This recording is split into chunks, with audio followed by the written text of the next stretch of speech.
안녕하세요. 저는 졸지에 한 아이를 홀로 키우게 된 이혼녀입니다. 저도 수많은 사연자들 중에 하나가 될 수 있는 사람이었다는 걸 여태 모르고 살았네요. 제가 겪은 불행에 대해선 저 또한 무지했고 안일했다는 걸 지나고 나서 후회를 하고 있습니다. 이혼을 한 지 얼마 되지 않아서 아직까진 남편의 빈자리가 느껴지긴 하지만 이것도 곧 적응이 되겠죠. 현재는 그 빈자리보다 남편의 실체에 대한 충격과 배신 때문에 일상 회복이 조금 더딘 편입니다. 어딘가에는 제 사정을 터놓고 정리를 끝내야 저도 마음을 다잡을 수 있지 않을까 싶네요. 그간 남편의 실체를 알기까지 오래 지켜본 것이 아니었고 정말 훅 스쳐가듯 해결이 나버린 일들이었어요. 제가 이혼을 마음먹기까지 얼마나 섬뜩하고 어처구니 없는 일을 당했는지 좀 들어봐 주셔요. 제게는 고등학생 때 만났다가 졸업하고 대학을 가면서 헤어진 첫사랑이 있었습니다. 풋풋했던 학생 때의 연애였고 성인이 되면서 자연스레 잊혀진 인연이기도 했죠. 대학 다니면서 또 취직을 하고서 내내 연애를 해왔던 저는 나이가 들수록 점차 가벼운 연애를 기피하게 되더라고요. 사람 만나는 것에 책임이 막중하게 느꼈다기보다는 연애하면서 한량 같은 시간을 흘려보내기엔 저의 불안한 미래가 더 걱정이었어요. 20대 후반이 되면서 연애보다는 앞날 개척이 제겐 더 중요한 일이 되어버렸거든요. 그렇게 이성 만나는 걸 잠시 중단했을 시기가 있었어요. 친구들이 주선해준다는 소개팅도 귀찮아서 거절하고 있던 차에 정말 우연찮게 다시 첫사랑과 재회를 한 거였습니다. 차라리 그때 남자친구가 있었다면 제 앞날이 이런 꼴 당하는 일은 없었을 텐데 후회가 되네요. 첫사랑을 만난 건 다름 아닌 고향을 방문했을 때였습니다. 제가 살던 고향은 촌은 아니지만 그래도 도시에 비해 시골이었어요. 시에서 학교가 총 5개 있었는데 그중 남녀공학은 2개 있었고요.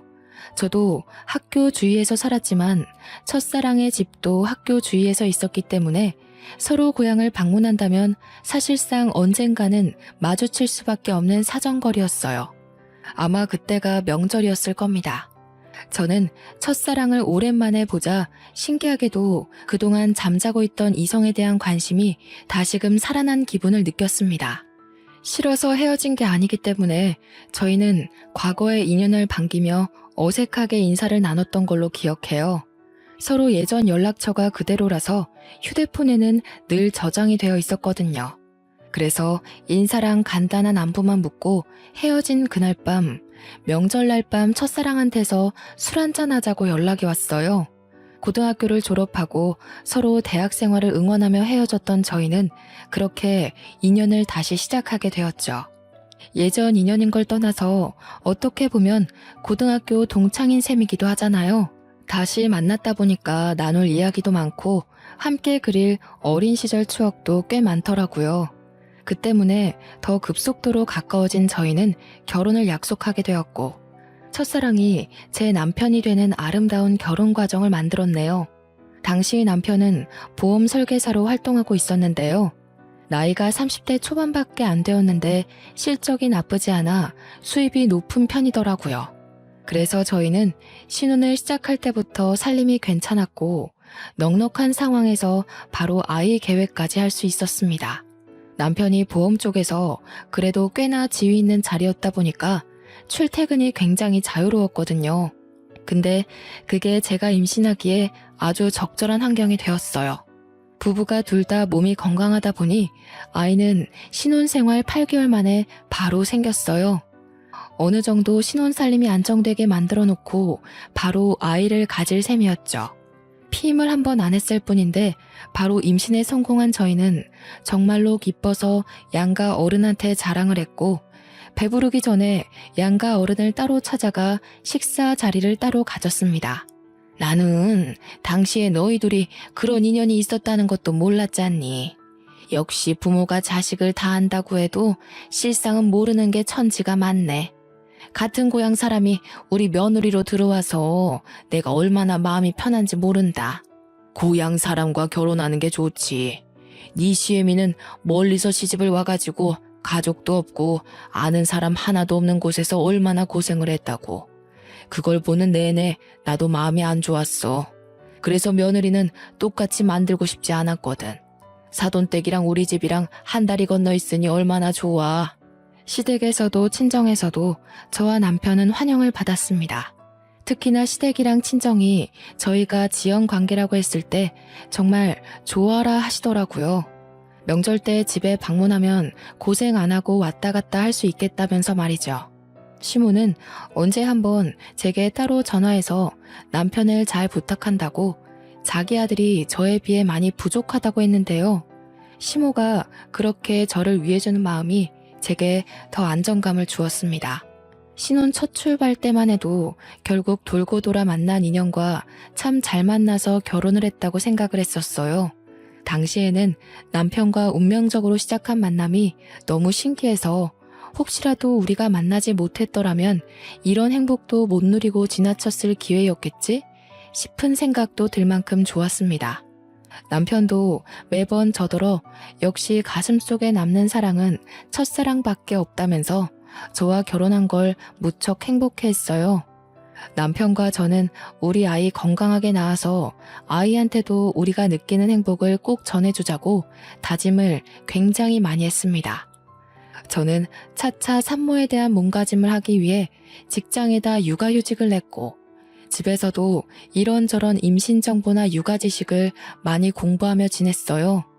남편은 제가 임신한 기간 동안 정말 많이 신경을 써줬는데 덕분인지 저는 내내 마음이 편했습니다.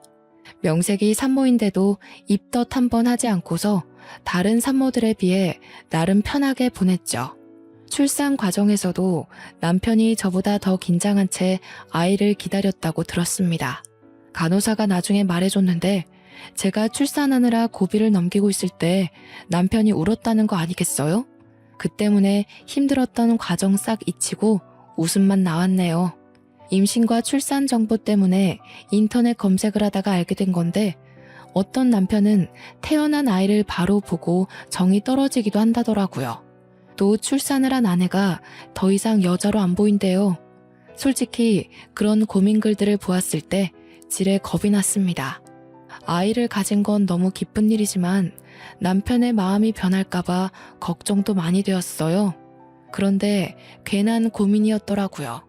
제 남편은 태어난 아이를 바로 안아보면서 너무 사랑스런 눈으로 바라보았고 저더러 수고했다고 땀으로 범벅된 저를 한참이나 어루만지며 머리카락을 정리해 주었습니다.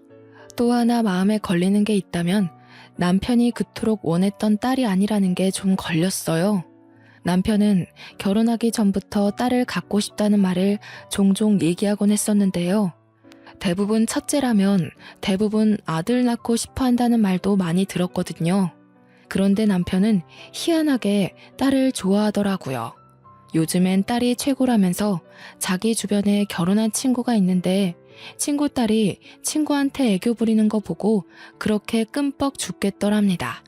아들은 애교가 많아도 엄마한테나 부리지 아빠한테는 잘 안 부린다고 하네요. 그래서 회복실로 돌아온 저는 남편과 둘만 공간에 남겨졌을 때 혹시나 하고 물어봤어요. 자기 딸 원했는데 많이 아쉽겠다. 솔직히 애 성별 처음 알았을 때 실망하긴 했지. 괜찮으니까 말해봐. 나도 자기처럼 딸에 대한 아쉬움이 있어서 그래. 무슨 소리야. 물론 자기 닮은 딸 갖고 싶었던 건 맞지만 내가 저렇게 예쁜 아들을 두고 어떻게 실망을 해. 딸이야 둘째나 셋째로 또 만들면 되는 거고. 지금은 그저 민우가 너무 예뻐서 딸 생각 전혀 안 나. 남편은 벌써부터 휴대폰으로 아들 물건 쇼핑한다고 저한테 이것저것 물으며 정신이 없었습니다. 다행이었어요. 남편이 제가 임신 소식을 알렸을 때부터 딸 소리를 입에 달고 다녀서 당연히 실망했을 거라고 생각했거든요. 생각해보면 제 생각이 어렸던 거죠. 세상에 어느 부모가 자기 원하는 성별의 아이가 안 태어났다고 실망을 하겠습니까? 남편을 보는 제 마음이 너무 작은 그릇이었나 봅니다. 어느덧 아이가 3살이 되고 아들이 어린이집을 가게 될 시점에 제가 직장에 복귀를 하려고 했습니다. 그런데 남편이 무슨 소리 하냐면서 극구 말리더라고요. 벌이가 아쉬운 것도 아닌데 왜 벌써 일하려고 해? 돈은 내가 뼈 빠지게 벌어올 테니까 당신은 당신 몸이랑 아이 생각만 해. 이때만 해도 제가 전생에 무슨 큰 공을 세웠길래 이리 훌륭한 남편을 얻게 되었는지 하늘에 감사할 따름이었습니다. 남편은 그동안 제게 신경을 쓰느라 고객 관리에 소홀할 수밖에 없었는데 그걸 몰아서 처리하느라 갑자기 바빠졌어요. 남편 출퇴근이 되게 자유롭다고 말씀드렸잖아요. 그 때문에 남편은 오로지 고객 시간에 맞춰주느라 자정돼서 집을 나서기도 했습니다. 아이가 어린이집을 다니면서부터 남편이 유독 자정부터 새벽을 들락날락거리다가 아침에 기절하는 경우가 많았어요. 남편이 이렇게 바빠지니 문득 제가 임신한 기간 동안 남편이 정말 일 대신 나한테만 신경을 써주는구나 하면서 미안하더라고요. 아무리 그동안 일에 소홀했다고 해도 그렇지 회사에서 사람을 이렇게까지 굴리면서 일을 시키는 게 좀 너무하다 싶었습니다. 그래서 한 번은 남편한테 물어봤어요.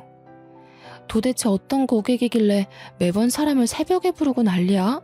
아니, 자기 회사도 좀 너무한다. 그래도 대한민국 복지 요즘 괜찮아지고 있는 실정인데 무슨 이렇게 밤낮 없이 사람을 뛰게 만들어. 아, 몰라. 진짜 피곤한 사람이야. 그동안 일 게을리했으니까 벌 받는 게 마땅하지. 내가 또 좀 잘하는 보험사야? 당신 남편이 고객한테 얼마나 인기 많은 직원인지 모르지? 당신이 무슨 돈 버는 기계도 아니고 어떻게 조정 안 돼? 아무리 그래도 사람이 새벽엔 잠을 자야지. 괜찮아. 나 아직 젊잖아. 한참 젊을 때 바싹 벌어놔야 우리 민우 나중에 하고 싶다는 거 다 시켜주지. 민우만 잘 커주면 나 24시간도 뛸 수 있어. 형편이 어려운 상황도 아닌데 이렇게 부지런한 남편을 보니까 굳이 이러지 않아도 되는데 싶었습니다. 하지만 온전히 남편의 일이었고 제가 감히 터치할 수 있는 영역이 아니라고 생각했어요. 또 남편이 아들 위해서 열심히 일을 하고 애쓰는 건데 거기다 대고 일하지 말고 쉬라고 말릴 수도 없는 격이었고요. 그래서 저는 걱정 대신 내조에 신경을 잔뜩 쓰기로 결심했습니다. 남편이 좋아하는 음식과 기력을 보충할 수 있는 요리를 하루에 한 번씩은 꼭 밥상에 올렸어요. 남편도 저의 정성을 알아주는 건지 매번 힘이 불끈 난다고 안아주고 출근을 했습니다. 아이가 생겼다고 해서 신혼생활은 전혀 방해되지 않았어요. 저와 남편은 늘 서로를 존중하며 연애 못지않게 풋풋한 시간을 보냈죠. 3살의 어린이집을 입학했던 아이가 어느새 5살이 되었을 무렵 저는 첫 학기 학부모 상담이 있어서 아이 하원보다 일찍 어린이집을 방문한 적이 있었습니다. 원장실을 먼저 찾아갔는데 원장님이 다른 학부모와 상담 중이더라고요.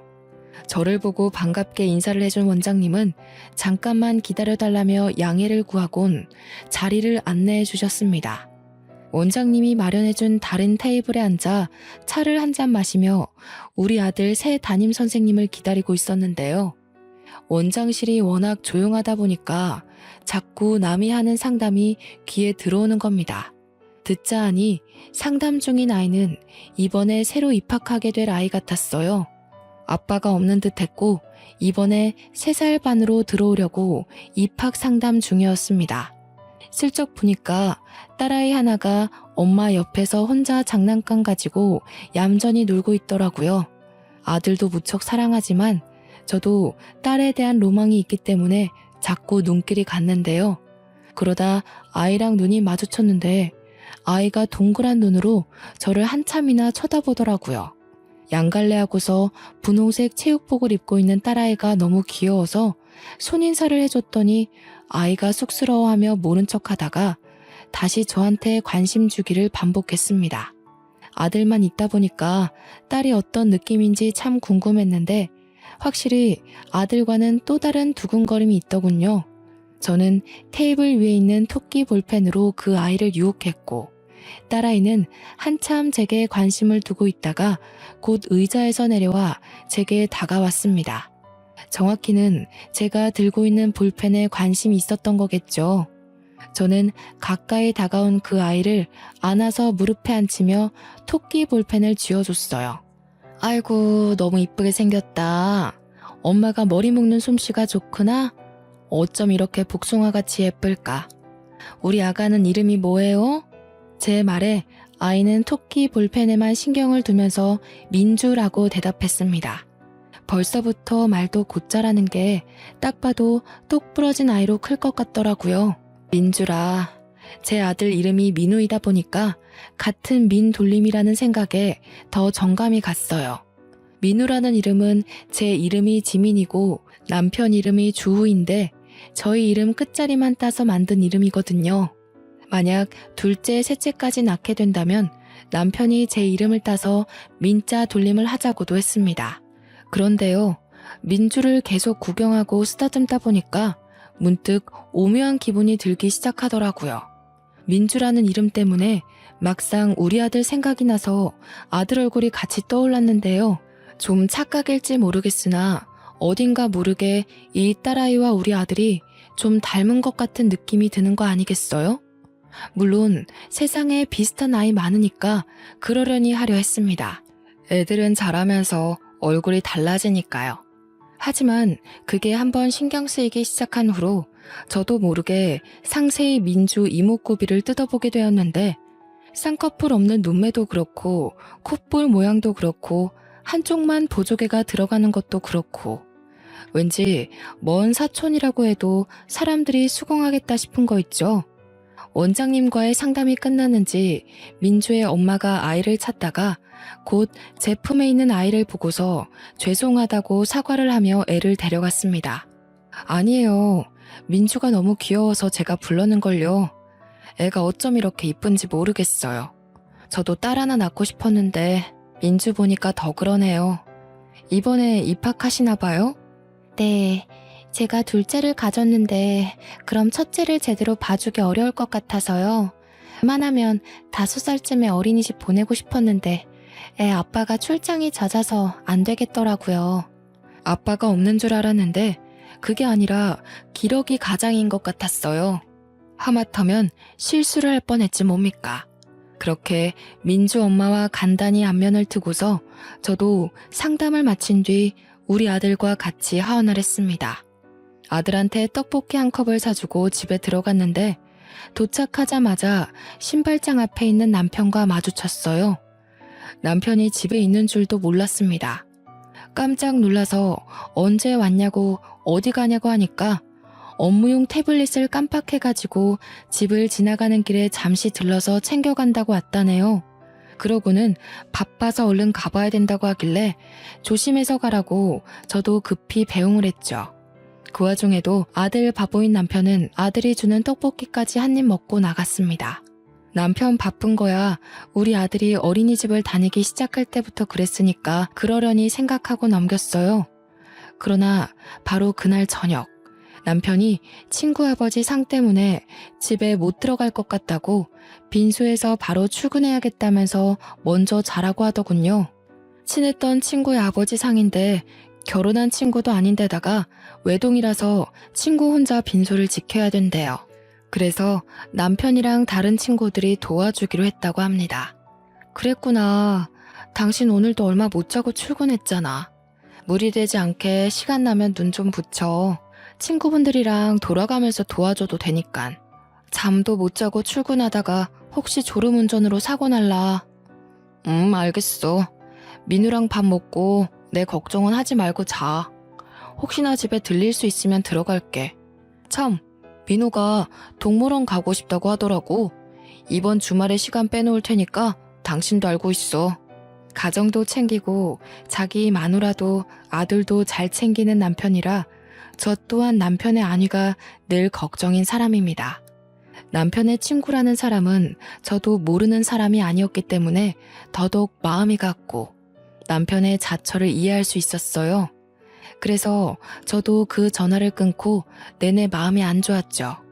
왜냐면 아버지 상을 당한 남편 친구는 예전에 한번 남편이 친구들 만나 술 마시고 뻗는 바람에 만난 적이 있었거든요. 혹시 또 언제 무슨 일이 생길지 몰라서 제가 그때 그 친구와 연락처를 주고받았었어요. 그때 몇 번 안면 트고 말을 텄던지라 막상 저 또한 아버지 상을 모른 척하는 게 솔직히 마음에 걸렸습니다. 몇 번을 고민 끝에 바쁠 테니 문자라도 남길까 싶어 결국 연락을 했는데요. 그런데 생각보다 빨리 날라온 친구의 답장에서 저는 한동안 머릿속이 텅 비어졌습니다. 남편 친구가 전혀 제 말을 이해하지 못하는 거 아니겠어요? 저한테 영문 모르는 답장을 잔뜩 보내더니 오히려 제 말에 남편 친구가 놀라서 전화를 걸어오지 뭡니까? 아버지 상이라뇨? 제 아버지 돌아가신 지가 언젠데요. 어디서 갑자기 그런 말을 들으셨어요? 설마 형준이 그 자식이 그래요? 당황한 저는 남편 친구에게 말을 버벅대며 상황을 설명해 주었습니다. 그랬더니 남편 친구가 오히려 당황하면서 나중에 다시 전화 주겠다고 끊어버렸어요. 그러곤 시간이 지나도 연락이 안 왔습니다. 혹시나 싶어 남편한테 전화를 걸었더니 통화 중이더라고요. 한참 나중에 남편 친구에게 날라온 문자에는 제 남편이 자기 아버지 상이 아니라 다른 친구 아버지 상을 착각해서 말한 것 같다는 내용이 나열되어 있었습니다. 얼마나 정신이 없으면 이런 걸 헷갈릴 수 있는 건가요? 남편의 착각이 이해되지 않아서 남편 친구 문자에 답장을 못하고 있었으나 결국엔 믿을 수밖에 없었습니다. 제가 이걸로 물고 늘어지면 상을 당한 친구의 입장도 난처할 거 아닙니까? 친한 친구의 아버지가 돌아가신 거니까 정신이 없었을 수도 있겠다 생각하며 그렇게 최대한 애써 이해하는 쪽으로 마음을 다잡고 있던 중이었습니다. 그때 아들이 태블릿 하나를 들고 오면서 게임 틀어달라고 졸랐는데요. 그 태블릿은 남편이 업무 볼 때 늘상 들고 다니는 거였어요. 저는 남편 친구한테 죄송하다는 문자를 쓰다 말고 놀라서 아들을 잘 설득해 태블릿을 다시 빼앗았습니다. 그런데 남편이 분명 낮에 태블릿 챙겨간다고 집에 들렸지 않습니까? 어째서 이게 아들 손에 있는 걸까요? 남편이 쓰는 태블릿은 이거 하나인 걸로 알고 있는데 남편이 집에서 챙겨갔다는 기계는 뭘까요? 그날따라 이해 안 되는 남편의 태도가 많았습니다. 때마침 번쩍하고 켜진 태블릿 화면에는 저는 깜짝 놀라고 말았습니다. 웬 아이 얼굴이 있었는데요. 당연히 그 사진의 주인공은 우리 아들이었어요.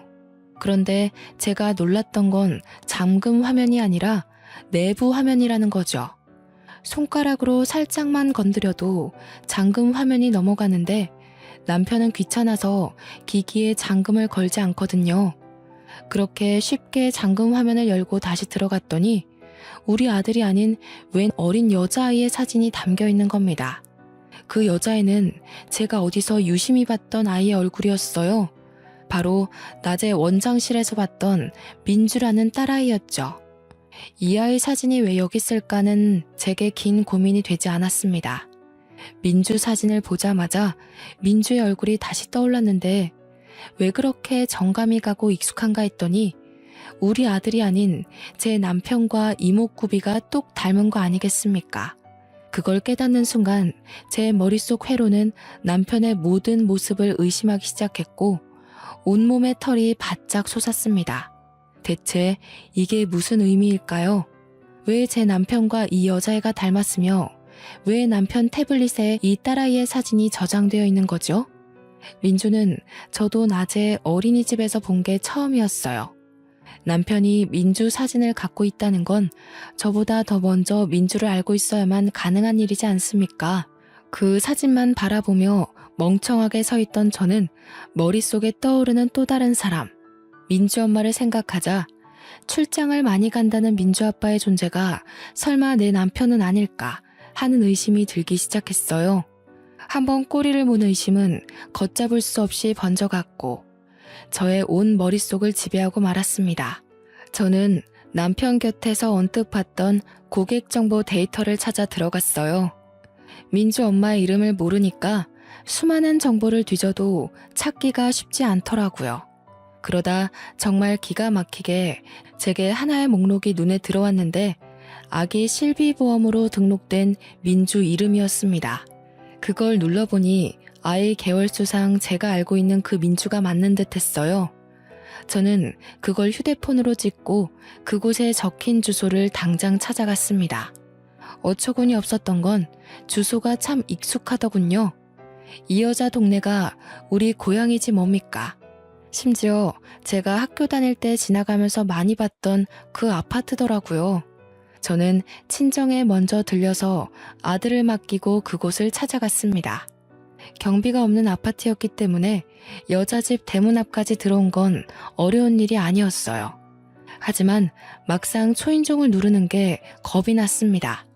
당시에는 이걸 누르는 순간 행복했던 제 결혼 생활이 산산조각 날 게 두려웠거든요. 눌렀는데 만약 진짜 남편이 여기서 나오면 어쩌나, 친구 아버지 상을 당했다는 게 거짓이면 어쩌나, 그럼 나랑 내 아들은 앞으로 어찌 살아가야 하나 여러 가지 걱정이 들면서 눈앞에 닥친 현실을 부정하려고 망설였던 것 같아요. 그때 안에서 사람이 나오려는지 문 앞에서 웅성대는 소리가 들렸는데요. 쓰레기 버리는 걸로 어쩌고 저쩌고 대화를 나누는 중이었습니다. 저는 문과 가까워진 그 목소리에서 이미 마지막 남은 희망을 모두 내던져 버렸어요. 그리곤 곧바로 열린 문 안을 통해 피하고 싶던 현실을 확인하게 되었죠. 아악 하고 볼품없게 소리 지른 남편이 진심으로 놀라 나자빠지는 거 아니겠습니까? 더 안쪽에서는 무슨 일이냐며 뛰쳐나온 여자가 하나 있었는데요. 바로 민주 엄마였습니다. 민주 엄마는 유부녀 같지 않게 야시시한 잠옷을 입고서 민주를 안고 있었어요. 보아하니 민주가 감기라도 걸린 건지 아픈 것 같더군요. 민주 엄마 손에는 저번 달에 우리 아들이 아픈 바람에 급하게 샀던 노란색 체온계와 같은 게 쥐어져 있었어요. 그제야 저는 남편이 태블릿 핑계로 몰래 집을 왔다가 불이 나게 나갔던 이유를 알았고, 친구 아버지 상을 핑계로 집에 못 들어온다는 말까지 이해가 되었습니다. 그 모든 게 다 불륜을 저지르고 있었기 때문인 거예요. 어떻게 여기를... 여보, 그러니까 이게 있잖아. 저 사람은 내 친구 동생인데 친구가 같이 있다가 잠깐 앞에 담배 피러 갔거든? 어떻게 네가 나랑 민우를 두고 이런 짓을 벌일 수가 있어? 너는 여기가 장례식장이니? 네가 나한테 뭐라고 거짓말했는지도 까먹은 거야? 아, 장례식장, 그건 다른 친구고 빈소에서 잘 수가 없어서 친구 집에 따라온 거야. 오해하지 마. 나중에 진짜 친구 들어올 거야. 전화해줄까? 넌 나를 호구로 보는구나. 이 상황에서도 잔머리 굴릴 생각밖에 없어? 너 같으면 이 상황에 네 변명이 신빙성 있다고 생각하니? 오해라고 설득하고 싶으면 저 아이랑 너 친자검사부터 해보지 그래? 뭐? 뜬금없이 친자검사를 왜 해? 내가 저 아이랑 그런 걸 해야 하는 이유가 없잖아. 설마 저 애가 내 아이라고 생각하는 거야? 여보, 나 그런 사람 아니야. 그래도 명색에 한 입을 덮고 산 부부인데 내가 네 이목구비 하나 못 알아볼까봐 유전자라는 게 참 무서워.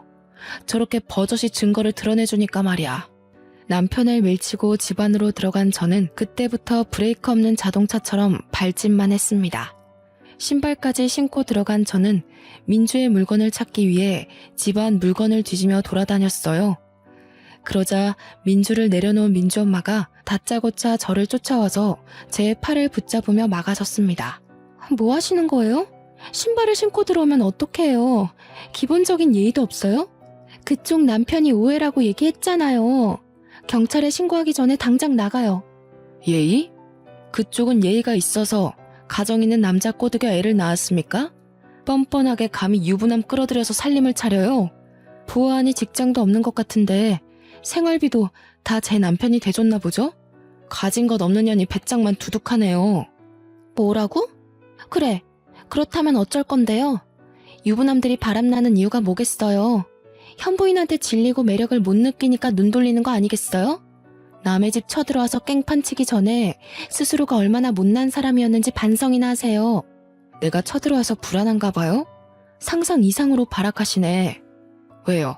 남편한테 아직 완전한 확신을 못 얻었나 보죠? 근데 어쩌나?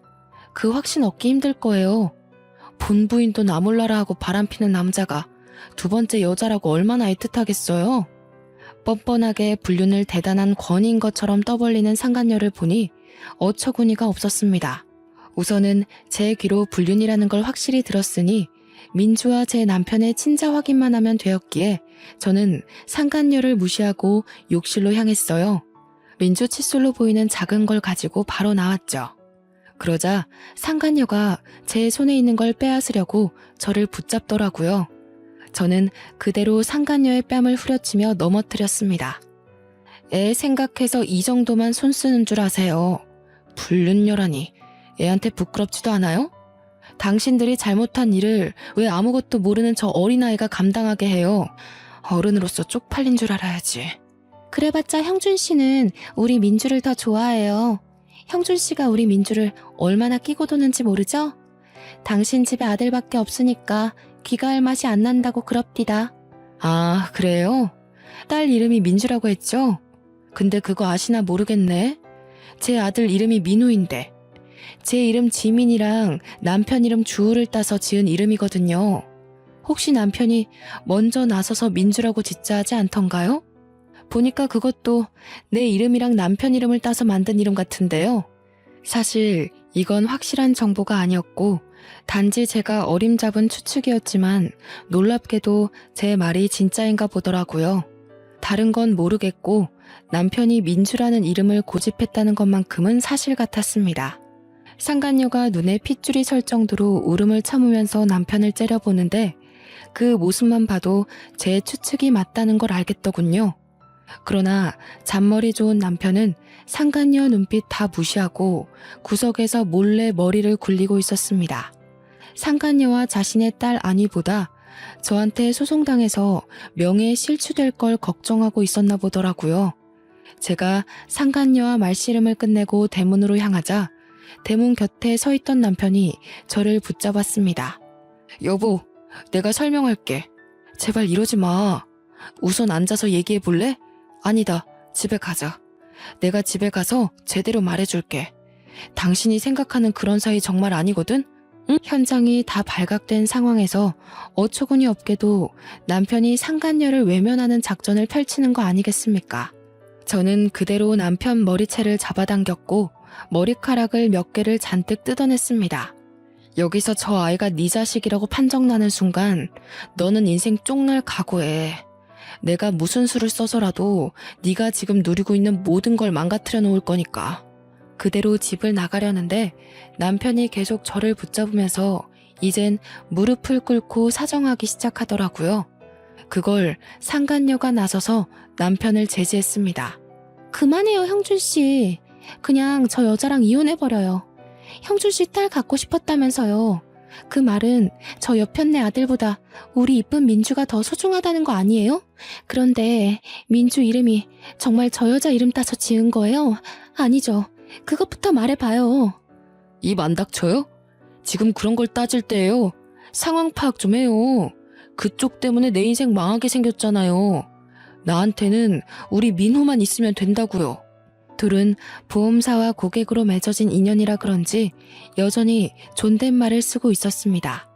민주 나이를 보면 둘의 관계가 3년이나 지속되었을 텐데도 똑똑한 남편이 상간녀와 계속 거리를 두고 있었나 봅니다. 그렇단 말은 저 상간녀랑 언제든지 끊어낼 준비를 하고 있었다는 건데 그렇다면 더더욱 애를 만들지 말았어야지. 불륜 과정에서조차 무책임했던 남편이 더없이 형편없게 느껴지더군요. 저는 다리를 잡고 안놔주는 남편과 상간녀 때문에 신경질이 나서 신발장에 내버려진 쓰레기를 주웠습니다. 쓰레기 봉지를 잡아 뜯어서 둘에게 냅다 뿌려주고 집을 나왔어요. 모든 걸 지켜보면서도 울음 한 번 안 터뜨리던 민주와 마지막으로 눈이 마주쳤던 것 같은데 그 어린 딸아이가 놀랐겠지만 어쩔 수 없었네요. 그렇게 진행한 친자검사에서 역시 민주는 제 남편의 유전자를 받은 게 맞다는 결과를 받았습니다. 그걸 토대로 저는 그대로 이혼 소송과 상간녀 소송을 시작했어요. 남편이 입대기 전에 제가 먼저 양가 부모들께 이혼 사유를 밝혔는데요. 친정 쪽에서는 남편의 두 집 살림에 대해서 노발대발 화를 냈고, 시댁 쪽에서는 저한테 하염없이 사과만 하시더라고요. 시댁의 저 자세를 보고서 아들 하나 잘못 둔 탓에 시부모가 괜히 노후에 고생한다고 생각했네요. 우리 아들이 부족하다 했는데 결국 너한테 그런 몹쓸 짓을 했구나. 애미 된 사람으로서 참 부끄럽고 면목이 없다. 그래도 민우를 두고 너희가 어떻게 갈라서니? 그 어린 것이 무슨 죄가 있어서 부모를 잃어야 돼. 저도 민우 때문에 생각 많이 해봤는데요. 어머님 생각도 일리가 있지만 한편으론 그런 아빠가 있다는 게 오히려 민우한테 상처가 될 수도 있는 거잖아요. 어머님 아버님께서 저한테 잘해주신 거 압니다. 그래도 대놓고 저를 농락한 남편을 어떻게 믿고 살겠어요. 같은 여자로서 어머님이 제 마음 헤아려 주실 거라 생각할게요. 그날을 마지막으로 저는 시부모에게 오는 연락을 한 통도 받지 않았습니다. 가끔씩 문자로 손주 사진이라도 좀 보내달라고 부탁하시는데 그 연락마저 안 받고 있어요. 그리고 제가 소송한 뒤로 남편은 제대로 몰락하기 시작했는데요. 이미지 중요한 보험회사에서 남편의 불륜 사실은 손바닥으로 하늘을 가리는 수준이었고, 남편 때문에 그 회사가 불륜 회사로 낙인 찍히는 바람에 결국 남편은 해고를 당했습니다. 상간녀도 진짜 남편 친구의 동생이었던 건지 남편이 아닌 남편 친구가 저한테 연락이 와서 제발 소송 취하해달라고 부탁을 하지 뭡니까? 자기가 여동생 교육 똑바로 시키겠다고, 집에 형편이 어려워서 위자료 내려면 빚까지 내야 된다고 하더라고요. 제가 소송을 취하해주면 그 상간녀는 평생 반성도 안 하고 제 욕만 하면서 살 거 아닙니까? 남편도 빼앗겨, 아이 아빠도 빼앗겨, 가정도 빼앗겨. 이 상황에 돈이라도 챙겨야 되지 않겠냐고, 욕심내는 사람 따로 있고 호구 잡히는 사람 따로 있냐고 했더니 남편 친구가 아무 말도 못하는 거 있죠. 한날은 신혼집의 마지막 짐을 정리한다고 방에 있었는데 바깥에 혼자 있는 줄 알았던 아들 쪽에서 어떤 말소리가 들리더라고요. 나가봤더니 남편이 제 아들 앞에 무릎을 꿇고 있는 거 아니겠습니까? 뭐 하는 거야, 애 앞에서? 당장 그만 못 둬? 우리 이러는 게 뭐 자랑이라고 애까지 신경 쓰게 만들어. 애가 5살이라도 알 건 다 안다는 거 몰라? 내가 어리석었어. 딸이 좋아서 그랬던 게 아니야. 그냥 나도 모르게 마음이 흔들렸어. 그렇다고 너한테 마음이 식은 게 아니라 나는 여전히 너 좋아하는데 몰라.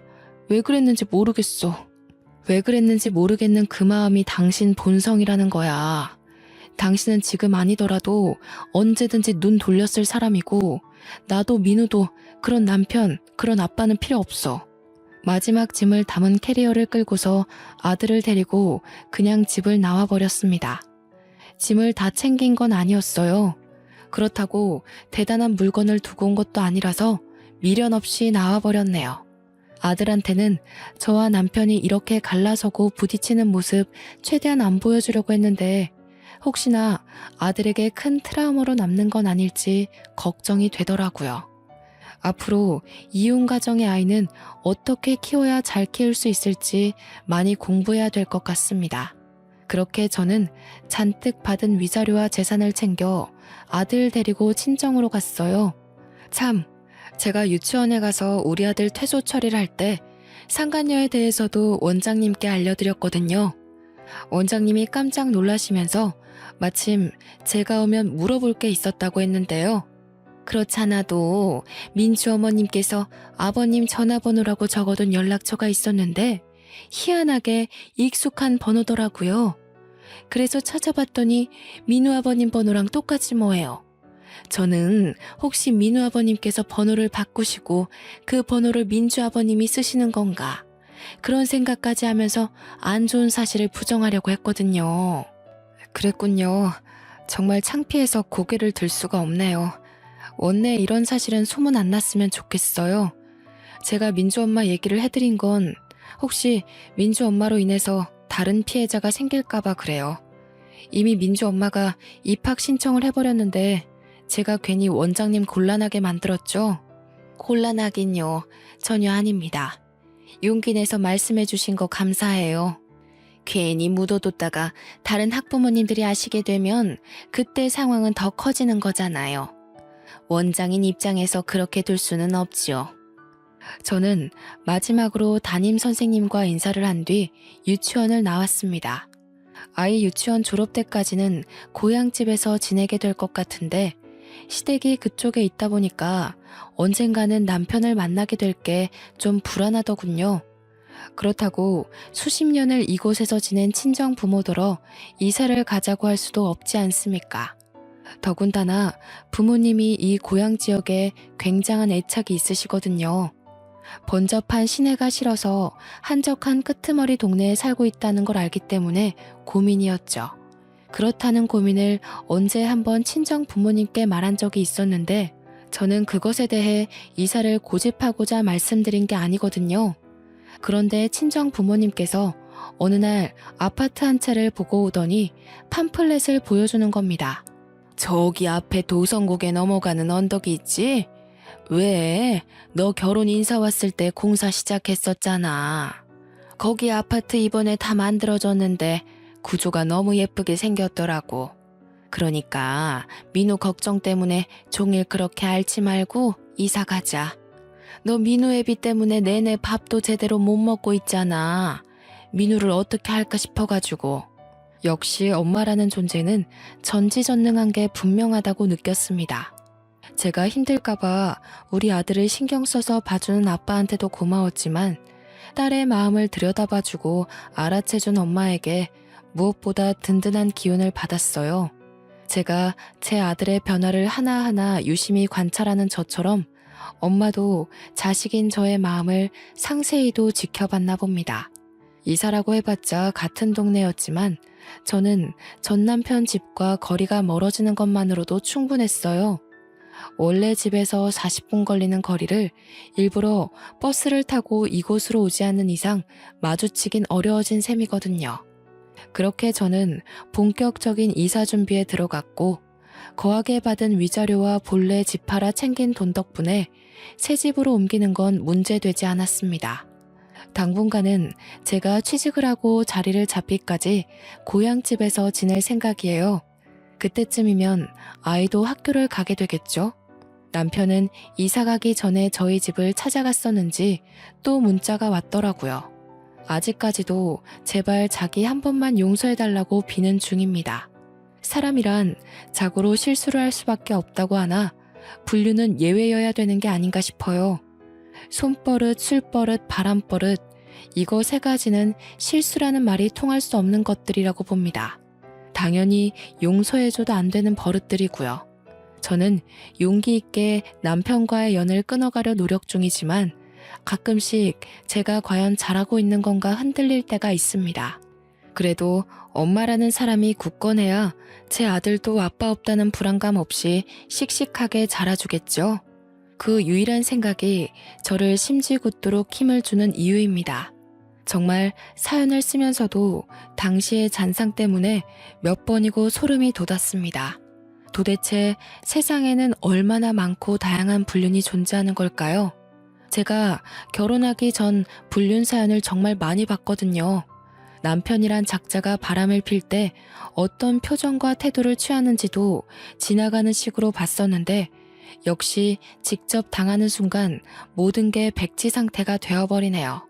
제가 지금까지 들려드린 불륜 사연, 저는 어디에서도 들어보지 못한 전개였는데 혹시 다들 비슷한 사연자 보셨을까요? 남편 닮은 애를 보고 불륜을 눈치채게 된 또 다른 사연자 이야기를 들은 적이 있다면 좀 알려주세요. 그 사람은 어떻게 대처를 하셨는지 문득 궁금합니다. 화가 나서 키보드를 마구 두들겼다 보니 어느새 인사말을 전할 때가 왔네요. 모두에게 화창한 앞날만 가득하길 바라면서 저는 이만 글을 마치도록 하겠습니다. 감사합니다.